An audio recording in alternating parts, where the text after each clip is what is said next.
कि फलाना आदमी तो 3-3 पत्नियां रखता है। देखो, हम अपने चैनल के माध्यम से भी इस तरह की बातें हम करना पसंद भी नहीं करते और कहीं न कहीं ये पब्लिक के लिए अच्छी चीजें भी नहीं है। आप लोगों का तो बड़ा रोल है उनको हरवाने में। सबसे बड़ा सवाल यही है कि आपने रामनिवास घोडेला जी को क्यों हरवा दिया? तो रामनिवास घोडेला मैं समझता हूँ इस टिकट के लायक नहीं था। क्यों? ऐसा क्यों कर रहे हैं आप? क्यों? जो भी आपकी हैसियत रही है जी। आप अपने गिरेबान में झांक करके देखिए, वो हुड्डा साहब की वजह से रही है। आरोप थे, वो चाहे नौकरियां बेचने के हो, वो चाहे बदली करवाने के पैसे लेने के हो, वो चाहे किसी भी वो चाहे सीएलयू का जो आज केस चल रहा है, चाहे उससे उसके दूसरे मुकदमे हो, वो मुकदमों ने आपका पीछा नहीं छोड़ा। आपके आचरण के कारण ये आपकी व्यक्तिगत हार है, न कि में देखा है कि 30,000 वोट आपने शिफ्ट करवाए हैं दूसरी साइड में, कि अपना मानसिक संतुलन खो बैठे हैं जी। और वो 30,000 वोट जो आपने दूसरी तरफ ट्रांसफर करवा दिए, उनका क्या? सत्येंद्र सहारण के पास हल्के में 30,000 वोट ऐसे हैं जो सत्येंद्र सहारण के हिसाब से चलते हैं। देखिए, मैं फिर वही बात कह रहा हूँ, अगर इसको उस हिसाब से इसकी टिकट ही नहीं बनती थी। इसने पार्टी के साथ धोखा किया है। अच्छा, कैसे? अगर इसको ये लगता था कि भाई मेरे पल्ले वोट नहीं है और दूसरे साथी के पास, सत्येंद्र के पास वोट है, तो इसने अपने नेता को, अपनी पार्टी को, पार्टी मां समान होती है जी, पार्टी को ये बताना था कि फलाना आदमी मेरे से मजबूत है, आप उसको टिकट दो। एक किस्म के बहरूपिये हैं। आप कभी नाम के साथ सहारण लगाते हैं, कभी नाम के साथ आप खेदड़ लगाते हैं, कभी नाम के साथ बरवाड़ा लगाते हैं। एक और भी बहुत गंभीर आरोप है आप पे, तो बहुत बड़ा आरोप है, आप तो डकैत हैं। 2009 में जो आज हम आदमपुर जीते हैं, 2009 में चौधरी जयप्रकाश जी चुनाव जीत रहे थे जी, इन्होंने सेटिंग करी कुलदीप बिश्नोई के परिवार से। नमस्कार साथियों, मैं हूं आपका होस्ट कुलदीप सिंह पुनिया और मैं लेके चलता हूं आपको राजनीति की दुनिया। राजनीति की दुनिया की बात करें तो साथियों, हरियाणा के अंदर विधानसभा चुनाव में कांग्रेस पार्टी की जिस प्रकार से हार हुई वो आप सबको मालूम है, परंतु एक हार ऐसी हुई जिसकी चर्चा थमने का नाम नहीं ले रही, और वह हार है बरवाड़ा विधानसभा चुनाव की हार। क्योंकि यहां से जो प्रत्याशी हारे हैं रामनिवास घोडेला जी, उनका बार बार कहना है, जब भी वो किसी मंच पर गए हैं, चाहे राजनीतिक मंच हो और चाहे सामाजिक मंच हो, उन्होंने हमेशा जो शख्स मेरे साथ बैठे हुए हैं सत्येंद्र सहारण जी, इनका नाम लेकर बकायदा बोला है कि मुझे हरवाने में सत्येंद्र सहारण जी का बड़ा हाथ है, बड़ा रोल है। और आज हम इनसे पूछेंगे डंके की चोट पर कि आपने क्यों हरवा दिया घोडेला जी को। सबसे पहले सत्येंद्र जी, राम राम। राम राम कुलदीप जी। सबसे बड़ा सवाल यही है कि आपने रामनिवास घोडेला जी को क्यों हरवा दिया? ठीक है, रामनिवास घोडेला जो आ रहा है वो आपके कुकर्मों की वजह से आ रहा है। कैसे जी? उसमें वो मेरा नाम ले या किसी और साथी का नाम ले या किसी कांग्रेस कार्यकर्ता का नाम ले, किसी का भी ले जी जी, मैंने तो पहले भी कई इंटरव्यू में कह चुका हूं मैं, ये जो बरवाड़ा की हार है, और अब तो पत्रकार साथी भी आप भी लगातार उन पे विशेषज्ञ जो अपनी अपनी हार का वो विश्लेषण दे रहे हैं, सभी साथियों ने ये कहा कि बरवाड़ा की हार कांग्रेस पार्टी के प्रत्याशी की हार नहीं है, वो रामनिवास घोडेला की इंडिविजुअल उसके अहंकार की हार है, उसके घमंड की हार है जी। क्योंकि रामनिवास घोडेला, वैसे तो रामनिवास घोडेला मैं समझता हूँ इस टिकट के लायक नहीं था। क्यों? ऐसा क्यों कर रहे हैं आप? क्योंकि आपने देखा होगा जब 10,000 की संख्या में किसान मजदूर साथी जो दिल्ली पहुंचे थे जी, उनको एक दर्द था कि रामनिवास घोडेला ने, पहले जो लोगों ने देख रखा था रामनिवास घोडेला जिस प्रकार का प्राणी रहा है, जिस प्रकार का उसका आचरण रहा है, तो लोगों को दर्द था कि ये नहीं जीत सकता। एक मिनट, मैं थोड़ा बीच में रोकना चाहूंगा सत्येंद्र जी आपको। 2009 में इसी सीट पर रामनिवास घोडेला जी जीते, उसके बाद उन्होंने आजाद प्रत्याशी के तौर पे चुनाव लड़ा, ठीक है। उस वक्त तो उन्होंने 15-20 हजार वोट हासिल किए और आप कह रहे हैं कि वो टिकट के हकदार ही नहीं थे। मैं इसलिए कह रहा हूं क्योंकि रामनिवास घोडेला जो 2009 में जीते, वो 2009 में कांग्रेस की हवा थी, और हुड्डा साहब और हमारे जो सिटिंग एमपी है यहाँ से, पूरी उनकी टीम थी, सांसद लोक जयप्रकाश जी, उनकी टीम के कारण, और घोडेला साहब नए थे तो जीत गए। उसके बाद चाहे 14 में देखो, 14 में मेरे ख्याल से चौथे नंबर पे रहे हैं, 19 में फिर उन्होंने, हालांकि हमारे जो बैकवर्ड के साथी हैं भूपेंद्र गंगवा जी, उनको टिकट मिली, पार्टी ने फैसला किया कि भूपेंद्र गंगवा जी को लड़वाएंगे, और ये समाज के कहने के बावजूद भी बागी होकर के इसने चुनाव लड़ा और इसकी जमानत जब्त हुई, और अब 24 के नतीजे आपके सामने जी। देखिए, अगर टीम का जिक्र ही आ गया है, जयप्रकाश टीम, बार बार है वो जयप्रकाश और जयप्रकाश की टीम को टारगेट कर रहा है और आपको भी नाम लेके टारगेट कर रहा है। एक दो लोगों के नाम उन्होंने ली है, तो आप लोगों का तो बड़ा रोल है उनको हरवाने में। देखिए, जहां तक जयप्रकाश जी की बात है, वो हमारे सांसद हैं जी। हम किसी की टीम के तरह काम नहीं कर रहे थे जी। मैं कांग्रेस पार्टी का एक छोटा सा सिपाही हूँ। जयप्रकाश जी हमारे आदरणीय सांसद हैं, वो प्रदेश के नेता हैं और जो ये अनाप शनाप इस तरह की बयानबाजी कर रहे हैं वो कहीं न कहीं हमारे प्रदेश के जो चाहे वो हुड्डा साहब हो या हमारे सांसद दीपेंद्र जी हो, उनको टारगेट करने का प्रयास ये लोग कर रहे हैं। और जिस मंच से उनके खिलाफ जो बोला गया है, आपने सुना हो तो, जिस 14 तारीख को जिस मंच से जिस तरह की भाषा का प्रयोग किया गया है वो बड़ी निंदनीय है। आप कहीं ये कह रहे हैं क्या इशारों में ये हुड्डा साहब को टारगेट कर रहे हैं? बिल्कुल मैं यही कह रहा हूं, जो 14 तारीख को किसी भी माध्यम से, वो चाहे मैं हूं, वो चाहे कोई और हो, चाहे सांसद जी हो, वो सिर्फ और सिर्फ जिस तरह की भाषा का इन्होंने प्रयोग किया, वो संपत सिंह ने जिस तरह का बोला, रामनिवास घोडेला ने जिस तरह का बोला है और जो वक्ता थे उन्होंने जो बोला है, वो हमारे सीधा सीधा हुड्डा साहब को टारगेट कर रहे थे। परंतु मैं आपके माध्यम से उन लोगों को बताना चाहता हूं, जो भी आपकी हैसियत रही है, आप अपने गिरेबान में झांक करके देखिए, वो हुड्डा साहब की वजह से रही है। हुड्डा साहब ने आपको, आप विधायक एक ठीक है कि 2009 में आपको टिकट दी, वो हुड्डा साहब ने दी। वो पैरवी जो करी थी, वो सारे जो जिला के हमारे, चाहे वो सांसद हो चाहे जिला के और कार्यकर्ता, उनकी सहमति से जो हुड्डा साहब ने आपको टिकट दी, उसके बाद आप कभी भी चुनाव नहीं जीत पाए। बावजूद इसके 2024 में आपको टिकट दे दी और 2024 में टिकट देने के बाद आप किसी को साथ न ले चल सके और आप पे आरोप थे, वो चाहे नौकरियां बेचने के हो, वो चाहे बदली करवाने के पैसे लेने के हो, वो चाहे किसी भी हमारे, वो चाहे सीएलयू का जो आज केस चल रहा है, चाहे उसके दूसरे मुकदमे हो, वो मुकदमों ने आपका पीछा नहीं छोड़ा। आपके आचरण के कारण ये आपकी व्यक्तिगत हार है, न कि सुनने में आ रहा है, हमने चर्चाओं में सुना है, इंटरव्यूज में देखा है कि 30,000 वोट आपने शिफ्ट करवाए हैं दूसरी साइड में। हमने तो कोई शिफ्ट नहीं करवाया, हमने तो जो डलवाए वो तो हमने आपके ऊपर आरोप लगाने से होता क्या है? आरोप उसने तो ये भी कह रखा कि 150 वोट नहीं इनका पल्ले, तो भाई 30,000 वोटों का भी आरोप है आपको, आपने देखो मैंने यही तो कहा है, जिस तरह से फ्रस्ट्रेशन में बयान दे रहे हैं, शुरू वाले दिन से ही मैं एक बात कहने लग रहा हूँ कि अपना मानसिक संतुलन खो बैठे हैं, अपना इलाज कराना चाहिए। आप उनका कोई भी इंटरव्यू हो या किस प्रकार की भाषा का वो प्रयोग कर रहे हैं, आप खुद भी एक अंदाजा लगा सकते हैं कि किस तरह से वो पागल हो चुके हैं। आज तो बच्चा है कह रहा है कि ये आदमी पागल हो चुका है। अब जो आदमी पागल हो चुका है उस चीज का हमारे भी इलाज नहीं।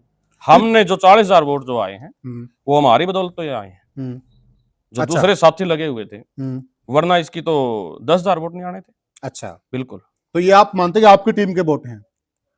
टीम के वोट है, जब तो 40,000 आ गए। और वो 30,000 वोट जो आपने दूसरी तरफ ट्रांसफर करवा दिए, उनका क्या? हमने क्यों ट्रांसफर करवा दिए? आरोप है आपके ऊपर कि लोगों ने अपना वोट अपने हिसाब से दिया।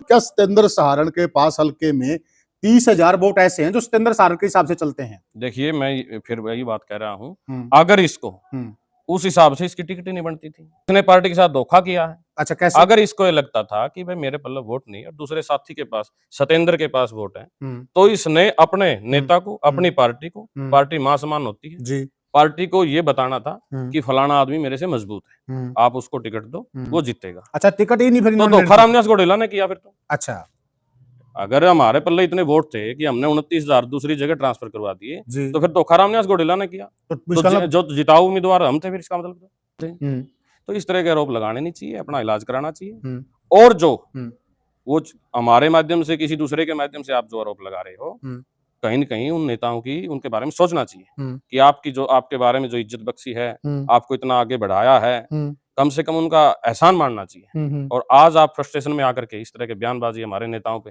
क्योंकि मैं बात करूं चाहे भूपेंद्र सिंह हुड्डा की या हमारे सांसद महोदय दीपेंद्र जी हुड्डा की, उन्होंने मतलब साल के 365 दिन रात अथक मेहनत करके, पूरे दिन रात मेहनत करके एक माहौल बनाया। पार्टी के जो भाजपा सरकार से लोग दुखी थे, हर वर्ग के साथ उन्होंने लड़ाई लड़ने का काम किया। वो चाहे सड़क की बात हो, सड़क से लेकर संसद तक लड़ाई लड़ी। पीछे आपने किसान आंदोलन में देखा, वो निरंतर, वो लगातार लोगों के बीच में रह करके आवाज उठाते थे। चाहे हमारे जो सरकारी ओपीएस की डिमांड कर रहे थे वो कर्मचारी भाई हो, चाहे हमारी आशा वर्कर बहनें हो, चाहे अग्निवीर के हमारे जो बेरोजगार युवा लगातार जो हमने भी युवा कांग्रेस के माध्यम से अनेकों बार प्रदर्शन किया है। तो दीपेंद्र हुड्डा जी ने समाज के हर तबके के साथ लड़ाई लड़ करके उनकी आवाज उठाई और उनकी आवाज और उनकी मेहनत की बदौलत एक माहौल बना था हरियाणा में कि कांग्रेस पार्टी एक तरफा बहुमत से आने वाली है। देखिए सतेंद्र जी, आप एक बार बरवाला के मुद्दे पे आते हैं। एक आरोप और लगा जाता बगैर नाम लिए, जयप्रकाश जी और जयप्रकाश जी की टीम का बड़ा रोल है उनको हरवाने में। तो किस प्रकार से आप लोगों का रोल है, ये भी बता दीजिए जनता के बीच में। देखिए, जो हमने लगातार आज नहीं है, मैं 2010 से हमने पार्टी को एक माँ के समान मान करके सिंचा है। जिस दिन से रामनिवास घोडेला को टिकट मिली हमने उसकी मदद करी, और वो चाहे दूसरे विधानसभा क्षेत्र में भी हो, चाहे गुलाना से हमारे भाई नरेश सेलवाल हैं, नारनौल से हमारे भाई विधायक बने हैं, या आदमपुर से हमारे चंद्र प्रकाश जी है, हांसी से राहुल मुखर्जी, काफी मतलब चाहे हिसार की बात हो, हमने हर जगह जाकर के कांग्रेस पार्टी के पक्ष में काम किया है और वोट डलवाए हैं। वो रामनिवास घोडेला की बात है, वो मानने ना मानने, उसके मानने ना मानने से कोई फर्क भी नहीं पड़ता। तो आपका कहना है कि जयप्रकाश जी ने सबकी मदद की है? वो तो सबके है ही नेता, बल्कि बावजूद इसके आप देखो लोग कह रहे हैं ऐसा। अगर वो सबके नेता हो तो फिर जयप्रकाश जी का फोटो क्यों नहीं लगा उन्होंने बरवाला की रैली में? मैं यही बात तो आपको बताना चाहता हूँ भाई, बोए पेट बबूल के तो आम कहां से हुए जी। ये कर्मों का फल है। रामनिवास घोडेला जी ने जैसे लोगों के साथ कर रखी है। लोकसभा में जो उम्मीदवार था हमारा, वो हुड्डा साहब का उम्मीदवार तो था ना, कांग्रेस पार्टी का उम्मीदवार। बिल्कुल बिल्कुल। या आप हुड्डा साहब का उम्मीदवार कह रहे हैं, लेकिन वहां उस मंच से जो मकर संक्रांति का प्रोग्राम था, वहां तो ये बोला गया इशारों में कि हुड्डा साहब तो बीजेपी के एजेंट हैं। बीजेपी के एजेंट वो जो लोग हैं जो रोहतक जाकर के भाजपा ज्वाइन करके आए। देखिए थोड़ा सा समझाइए दर्शकों को। एक तरफ तो हुड्डा साहब टिकट लेके आते हैं घोडेला साहब की, लड़कर टिकट लेके आए, सबको मालूम है, जग जाहिर है ये चीजें। और एक तरफ घोडेला साहब के ही मंच से, घोडेला साहब के मंच से हुड्डा साहब को बीजेपी का एजेंट बताया जा रहा है। देखिए, जो लोग हुड्डा साहब पे कटाक्ष कर रहे हैं, मैं उनसे पूछना चाहता हूँ, आप पता कर लेना वो कहां थे। वो बीजेपी में थे, वो रोहतक जाके भाजपा ज्वाइन करके आए थे। और आज जो नलवा विधानसभा में जो हमारे प्रत्याशी की कम वोटों से जो हार हुई है, उसका कारण कौन है? उसका लोग बताइए कौन है? जो मंच पे जो लोग बैठे थे उनमें से 3 तो पहले ही भाजपा में थे। 14 तारीख को जो मंच पे, और मैं तो बड़े शर्म की बात है, जो मंच पे उनके साथ बैठे थे 2 लोग तो ऐसे थे जो नलवा से खुद टिकट मांग रहे थे जी। और 6 महीने पहले एक दूसरे पर आरोप लगाते थे कि इसने नौकरी बेची है, इसने विधायक रहते हुए लोगों के बदलियों के पैसे लिए जी, इसके रिश्तेदारों तक। तो इस तरह के जो लोग हैं जो हुड्डा साहब पे सवाल उठाते हैं, उनको अपने गिरेबान में झांकना चाहिए। अच्छा, उनका आचरण देखना चाहिए। लोग तो पता नहीं क्या क्या बात करते हैं। हमारे हिसार में तो ऐसी बातें भी है कि फलाना आदमी तो 3-3 पत्नियां रखता है। देखो, हम अपने चैनल के माध्यम से भी इस तरह की बातें हम करना पसंद भी नहीं करते, और कहीं न कहीं ये पब्लिकली अच्छी चीजें भी नहीं है। इस तरह के आरोप जो लगाता है वो सही भी नहीं समाज के लिए। मैं यही तो कहना चाहता हूँ आपको। देखिए, आप अपना आचरण देखिए। हाँ, हम इतना जरूर कहना चाहूंगा मैं, राजनीति में आप दूसरे पर आरोप लगाने से पहले आप खुद की तरफ देखिए। जिस प्रकार का आपका आचरण रहा है, जिस प्रकार का आपका व्यवहार है, जिस प्रकार आप लोगों के साथ व्यवहार करते हैं या डील करते हैं जिस प्रकार से भी, वो ज्यादा जरूरी है। क्योंकि लोग आईना है, लोग आपको पलट के जवाब देते हैं। जिस प्रकार से आप लोगों के बीच रहते हैं तो लोग भी ऐसे ही आपके उसी प्रकार से बातें करते हैं। आपकी भी बात करते हैं। आपके ऊपर भी आरोप है कि आप एक किस्म के बहरूपिये हैं। आप कभी नाम के साथ साहड़ लगाते हैं, कभी नाम के साथ आप खेदड़ लगाते हैं, कभी नाम के साथ बरवाला लगाते हैं। आखिर आप हैं कौन? देखिए, मैं सतेंद्र सारण हूँ, मेरा गांव है खेदड़ जी। खेदड़ मेरी शान है और बरवाड़ा मेरी कर्म भूमि है जी। मैं बरवाड़ा में पढ़ा हूँ, बढ़ा हूँ, खेला हूँ और बरवाड़ा मेरा परिवार है। अच्छा, अब दूसरे लोगों को अगर इस बात से टीस है कि मैं बरवाड़ा में रहता हूँ, बरवाड़ा के मेरे परिवार के सुख में दुख में शामिल होता हूँ जी, तो उनका मेरे पास कोई जवाब नहीं जी। हाँ। एक और भी बहुत गंभीर आरोप है आप पे, तो बहुत बड़ा आरोप है, आप तो डकैत हैं। नहीं, मैं तो डकैत नहीं, मैं तो किसान का बेटा। बताया गया कि आपके ऊपर डकैती की धाराएं हैं। कोई एफआईआर के बारे में बताया जा रहा है कि आप पे डकैती की धाराएं लगी हुई हैं। मुकदमे तो हो सकते हैं, मेरी रगों में किसान मजदूर का खून है जी, और मैं हमेशा समाज के जो सामाजिक बुराइयां हैं, किसी भी प्रकार का आंदोलन हो जी, उनमें हिस्सा लेता हूँ। कोई आंदोलनों से जुड़े हुए मुकदमे हो सकते हैं जी, वो चाहे खेदड़ की बात हो, किसान आंदोलन की बात हो, हिसार में किसी, परंतु अगर कोई साथी मेरे को दिखा दे डकैती की धाराएं नहीं आप पे, डकैत वो मुकदमा ही नहीं था मेरे ऊपर। अच्छा, हाँ, मैं दिखा देता हूँ आपको। जो एप्लीकेशन किसी साथी ने दी थी वो मेरा नाम ही नहीं था किसी प्रकार का उसमें। अच्छा, और आप कोर्ट में जाके पता कर लो। तो क्या ये आपकी छवि खराब करने की कोशिश है? बिल्कुल बिल्कुल, मेरे पे किसी प्रकार का कोई मुकदमा नहीं है। ये बिल्कुल ढकोसला है। और आप मैं दिखा देता हूँ, ये आप मैं खुद देख लेना, मैं बाद में आपको भेज भी दूंगा। तरह की जो बात करते हैं, जिनकी नींव ही बनावट की बातों से शुरू रखी गई हो, जी, वो लोग जो बात करते हैं, उन पे मुकदमे आज भी पेंडिंग है। जी, उनका जिस तरह से उनके गेस्ट हाउस तक बैन कर दिए गए थे विधायक रहते हुए, उस तरह के आचरण के लोग हमारे पे सवाल उठाते हैं। जी, और जिन्होंने आज भी मुकदमे पेंडिंग है, अगर मैं उनके बारे में बोलने लग जाऊं तो एक लंबी लिस्ट हो जाएगी। आप लोगों से पता करिए, लोगों से जानिए कौन किस तरह का। अच्छा देखिए, जो हमारा चर्चा का बिंदु, आपने प्रेस कॉन्फ्रेंस भी की थी और उस प्रेस कॉन्फ्रेंस में भी आपने बहुत सारी बातें रखी थी, लेकिन मूल सवाल यही है, मूल बात यही है कि आपने घोडेला साहब को क्यों हरवाया?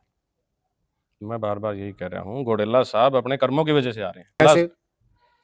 अहंकार की वजह से आ रहे हैं। जो उन्होंने विधायक रहते हुए लोगों से पैसे ऐंठे थे, वो बरवाड़ा नगर पालिका के माध्यम से हो, जी, कमीशन खाने की बात हो, जी, बदलियों में पैसे लेने की बात हो, जी, जो उन्होंने कर्म किए थे, जो उन्होंने मतलब एक जातिवाद फैलाने की भी कोशिश की थी, उसकी वजह से घोडेला की हार हुई है।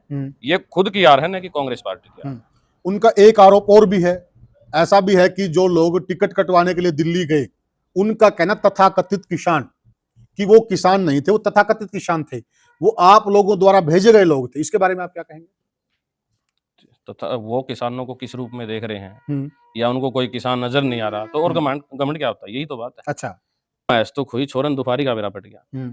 ये इस तरह के आदमी है, कभी किसी धरने पे इनका फोटो दिखा दिया, कोई सामाजिक मुद्दा हो, समाज के बीच में गए हो, चाहे वो किसान की बात हो, इसने के बेरा किसान कौन हो? अच्छा। किसान का हमने बताना, हम किसान के बालक, हमने 13 महीनों बॉर्डर पे डट कर हर मौसम में किसान मजदूरों की लड़ाई लड़ी है। हमें पता है कौन किसान है। आप हिसार के संयुक्त किसान मोर्चा हो या और दिल्ली का जो संयुक्त किसान मोर्चा हो, अपने ग्वांड का कहीं का भी, हम बता सकते हो, हमने उनके साथ रह करके लड़ाई लड़ी। तो इसको क्या पता किसान गए थे या नहीं गए थे। ये अहंकार में अंधा हो चुका है, और उसे अंधेपन में आज ये आपकी मानसिक स्थिति, जो आपका मानसिक संतुलन खो बैठा, इसने इलाज कराना चाहिए। अच्छा, आप जितने लोग टिकट की दौड़ में थे, तो आप लोगों ने उनकी मदद क्यों नहीं की चुनाव के दौरान? ऐसा भी एक प्रश्न खड़ा होता है। आप थे, कृष्ण सातरोड थे, तेजवीर पूनिया थे, काफी सारे लोगों, खुद एमएलए साहब थे, पूर्व एमएलए रणधीर सिंह धीरा जी थे, तो फिर आपने आप मदद एक ही क्यों नहीं की? बार-बार जो आप एक सवाल कर रहे हो, ये 40,000 वोट जो आए हैं, मदद करके तो आए हैं। अच्छा। उनसे कोई पूछने वाला हो, ये 40,000 वोट किसके हैं? जी। ये जो 40,000 वोट आए हैं, हुँ, इनको पीछे इन्हें चुनाव लड़के देख लिए, हुँ, 4 बार चुनाव लड़े हैं, हुँ, बिल्कुल जमानत जब्त रही है। हुँ, ये तो पार्टी की हवा थी अब की बार, हुँ, हमारे जैसे साथियों ने मेहनत करके, हुँ, वरना इसके फिर वही कह रहा हूँ मैं, इसकी हुँ। जमानत जब्त होनी थी। अच्छा। आज ये जिस प्रकार जहाँ हम इसके लिए काम किया है, हुँ, जिस गाँव में, जिस बूथ पे, हुँ, और मैं तो इस बात को भी मैं आपके बीच में रखना चाहता हूँ, हुँ, हमारे सीनियर नेता, हुँ, जो जहाँ भी इसके लिए प्रचार करने आए हैं, हुँ। वहीं से इसको जीत मिली है। हाँ, तो हमारी मेहनत से हमने वोट दिलवाए, जभी तो 40,000 आए। कुछ गाँव, पर्टिकुलर गाँव बता सकते हो आप जहाँ पर आपके नेता गए? गाँव क्या, हर बूथ, गाँव चाहे वो लाडवा, डाबड़ा, मिरका, हुँ, आप देखिए, कहीं से भी देखिए, अच्छा। सरसोद, बिचपड़ी, हुँ, वोट मिले इसको अच्छे खासे, हुँ, जेवरा। हुँ। और गाँव भी तो जाट बहुल हैं, चलो, बाहुल्य की बात नहीं करता मैं, इसको वोट मिले। वोट मिले। जहाँ हमने काम किया, वहाँ इसको वोट मिले, बात अच्छा, इतनी है। जी। पास नहीं गए, ना हुँ। मेरे पास आए, आपके पास आए हैं? ना मेरे पास नहीं आए, अच्छा, मेरे पास नहीं आए, क्योंकि यह भी एक बात चलती है कि घोडेला जी किसी के पास मदद माँगने गए ही नहीं, ना मेरे पास आए नहीं। आपके पास नहीं आए। पार्टी के नेताओं ने, वैसे हमारी ड्यूटी बनती है, हुँ, जब पार्टी ने टिकट दे दी, आपके पास नहीं आए, फिर भी आपने मदद की? बगैर कहे हमने काम करना था, अच्छा। और हमारे पार्टी के सीनियर नेताओं ने बोला, हमने मदद करी। हुँ, और लोग, काफ़ी लोग कहते हैं कि आप जयप्रकाश जी के खासम-खास हैं, इसलिए आप जयप्रकाश जी को डिफेंड करते हैं। नहीं, खासम-खास तो उनका सारा हिसार ही है। कैसे? सारा हिसार उनका चहीता है, खासम-खास, इसलिए तो उन्होंने 4 बार से सांसद बनाया। जी। 4 बार सांसद बनाया, 2 हुँ, बार विधायक बनाया। जी।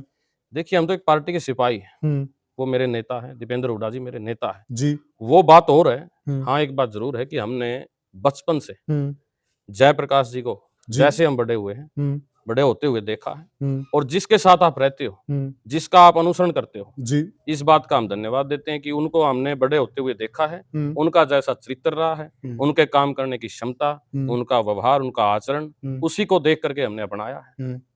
और हम उनके लिए मेहनत करते हैं, और मेहनत वो भी तो हुड्डा साहब के सिपाही है, जी, जी, वो भी तो हुड्डा साहब के सिपाही हैं। जी, वो उनके साथ काम करते हैं, जी, 4 बार के सांसद हैं, सीनियर नेता हैं, जी, हुड्डा साहब के साथ सालों-साल काम किया है। जी। तो इस तरह की भाषा का जो प्रयोग कर रहे हैं, हुँ, तो कहीं न कहीं वो उनके माध्यम से हुड्डा साहब को टारगेट कर रहे जी। मकर संक्रांति का प्रोग्राम था और उस दिन चौधरी संपत सिंह के नेतृत्व में इन 4-5 नेताओं ने जिस प्रकार से हाईकमान को कोसा है, इशारों-इशारों में, तो उसके बाद से जनता के मन में एक दुविधा बन गई है, क्या यह लोग कांग्रेस में हैं, क्या ये कांग्रेस के सिपाही हैं, या इनका फिर कोई और टारगेट है, क्या लगता है? देखिए, पहली बात तो ये जो 4-5 लोग थे, जी, इनकी इस बात पे सहमति नहीं है। एक तो कहता है कि सर्वे पे टिकट मिली है, ठीक है। दूसरा कहता है कि कोई सर्वे नहीं था, हम्म, वैसे ही टिकट दे दी। जी, अब कहाँ जाने वाले हैं, किस पार्टी में जाने वाले, वो तो ये बताए। परंतु जो कुछ दिनों से ये इनेलो की चोंच में चोंच मिलाकर जो बात कर रहे हैं संपत सिंह जी, अच्छा, मेरे ख्याल में अपनी पुरानी पार्टी में जाने वाले हैं जी, और इसीलिए हमारे नेताओं को कोस रहे हैं। जी, चाहे वो बात पहले, ये तो पहले ही भाजपा में थे। जी, जी, अगर ये सही तरीके से हम्म, नलवा में भी काम करते, जी, तो नलवा से हमारे को एक विधायक और मिल जाता। अच्छा। अनिल मान जी अवश्य चुनाव जीतते। तो क्या आप यह मान के चल रहे हैं कि जो नलवा से हार हुई है, उसमें कहीं न कहीं कोताही बरती गई है तो और कहीं-कहीं लोगों का हाथ है? यही लोग तो भीतरघात कह रहे हैं। अच्छा, यही लोग कह रहे हैं कि भीतरघात हुआ है। अच्छा। तो क्या इनकी ज़िम्मेदारी नहीं बनती थी? हुँ, इनकी भी तो ज़िम्मेदारी बनती थी कि पार्टी जिस प्रत्याशी को मैदान में उतारा है, उसकी मदद करे। जी। और मैं समझता था तो ये भीतरघात किया किसने? मैं समझता हूँ अगर मदद करते, हुँ, तो जीत अवश्य मिलती। अवश्य मिलती। इन्हीं लोगों ने किया है भीतरघात। अच्छा। 2009 में नहीं किया। हुँ, 2009 में जो आज हम आदमपुर जीते हैं, हुँ, 2009 में चौधरी जयप्रकाश जी चुनाव जीत रहे थे। जी, इन्होंने सेटिंग करी हुँ, कुलदीप बिश्नोई के परिवार के अच्छा, साथ। हाँ, अच्छा। और बड़ा 2000 जो आरोप है आपका ये? हाँ, बिल्कुल। हुँ, आप लोगों से पूछ लेना। अच्छा, ये तो जग ज़ाहिर बात है। जी, जो किला हम 2009 में फ़तेह करने जा रहे थे, हुँ, जो आज चंद्र प्रकाश जी हमारे बैकवर्ड समाज से आते हैं, जो उनकी शालीनता जी, और हमारे प्रदेश सत्र के नेताओं की मेहनत की वजह से, हुँ, हुँ, जो आदमपुर में हमने जीत मिली है, वो 2009 में मिलने जा रही थी। अच्छा, 14 का चुनाव हो, इन्होंने हर चुनाव में सेटिंग करी है। जी, संपत सिंह ने तो किसी चुनाव में कांग्रेस पार्टी का साथ ही नहीं दिया। अच्छा। बहुत बिल्कुल। बड़ी बात कह रहे हैं आप साहन साहब। आप पूछ लेना लोगों से, आपने नहीं देखा चुनाव? हुँ, हुँ, 2010 का चुनाव हो, जी, अभी पीछे चुनाव में आपने देखा ही है। हुँ, हुँ, जी, अगर ये मदद करते, हुँ, तो नलवा से भी जीत मिलती। जी। तो साथियों, सतेंद्र सारण ने डंके की चोट पर कुछ लोगों को आईना दिखाने का काम किया है और बहुत बड़े आरोप भी लगाए हैं कुछ लोगों पर, और यह भी कहा है कि उन्हें अपने गिरेबान में झांक कर देखना चाहिए। जब वो दूसरों पर पत्थर फेंक रहे हैं तो ये न भूलें कि उनके खुद के घर भी शीशे के हैं। आप क्या मानते हैं, आप क्या सोचते हैं, हमें कमेंट सेक्शन में जरूर बताइएगा। और जो आरोप सतेंद्र साहनी जी ने लगाए हैं उनमें कितनी सच्चाई और कितना दम है, यह हमें जरूर बताइएगा। वीडियो को ज्यादा से ज्यादा शेयर कीजिएगा और चैनल को सब्सक्राइब कीजिएगा। फिर मिलेंगे किसी और वीडियो में, तब तक के लिए राम राम।